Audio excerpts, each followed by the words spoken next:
Diery do svetla v galérii Šemec je správou o zložitom človeku v zložitej dobe, v zložitom svete.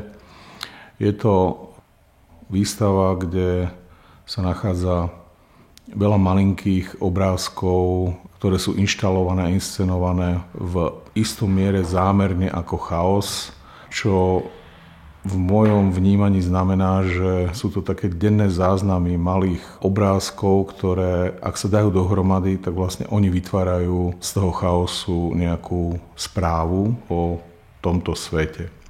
Sú to obrázky, v ktorých sú perforované diery.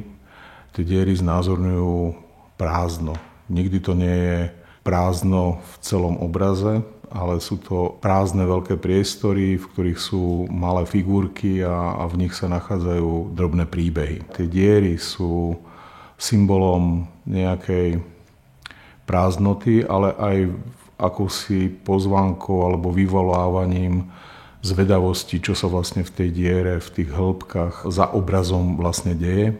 Každý obrázok je teda nejakým útržkom z nejakého môjho sveta, ale nie sú to príbehy o mne, ako je to všeobecne o človeku. Ten fraktálny svet, vychádza to z teórie chaosu a tá snaha je vlastne zobrazovať pomerne dosť veľa maličkých informácií. Mojou ambíciou je ich dostať zase ako keby do stavu istej harmónie a do istého štádia pokoja. Je to síce chaotické, je to o fraktáloch, je to o rozbitom svete, ale výsledkom má byť akýsi terapeutický pokoj v zmysle, že aj v tomto chaose sa dá nejakým spôsobom existovať. Jedným z takých motívov, ktorý vlastne v rámci tejto inštalácie prebieha, je formalizovanie mnohovrstevnatosti. Ja viem, že každý umelec chce nejakým spôsobom zachytiť, zobraziť tú mnohovrstevnatosť. Ja som sa podujal na to, že to doslova do písmena sformalizujem. To znamená, že mnohé obrázky majú viacero vrstiev, sú to obrazy v obrazoch, alebo sú to proste rôzne vrstvy. A táto formalizácia mi vlastne ako keby pomáha ešte lepšie a viacej zdôrazniť to, že ten svet je štrukturovaný, že je rôznorodý, že je mnohovrstevnatý. Ale nenechávam to len na diváka, ale snažím sa mu ísť v ústrety aj tým, že mu pomáham aj nejakým textom. To znamená, že snažím sa získať čo najviac diváka tým, že mu dopomôžem vstúpiť do týchto obrázkov a lepšie pochopiť aj takéto pomenovávanie vlastných emócií alebo z toho, čo sa vlastne v súčasnom svete v rámci emócií deje.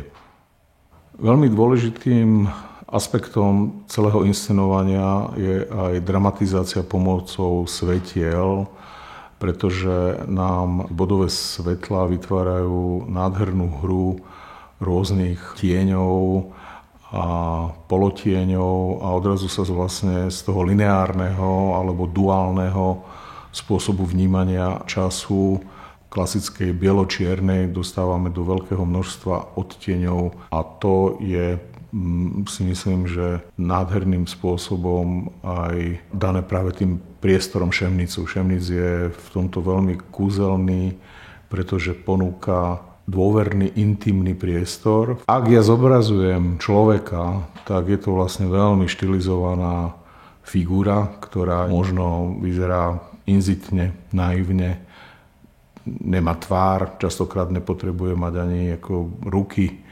Sú to naozaj len veľmi také ako strohé znaky a človečenstva nejakého.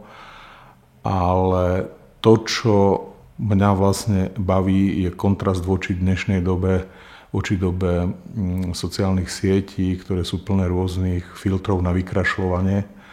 A ja s veľkou radosťou, alebo možno až s takou urputnosťou sa snažím vlastne ukazovať takú nejakú podstatu. To znamená demaskovať tú hru na pekný, dobrý život a na rôzne filtre.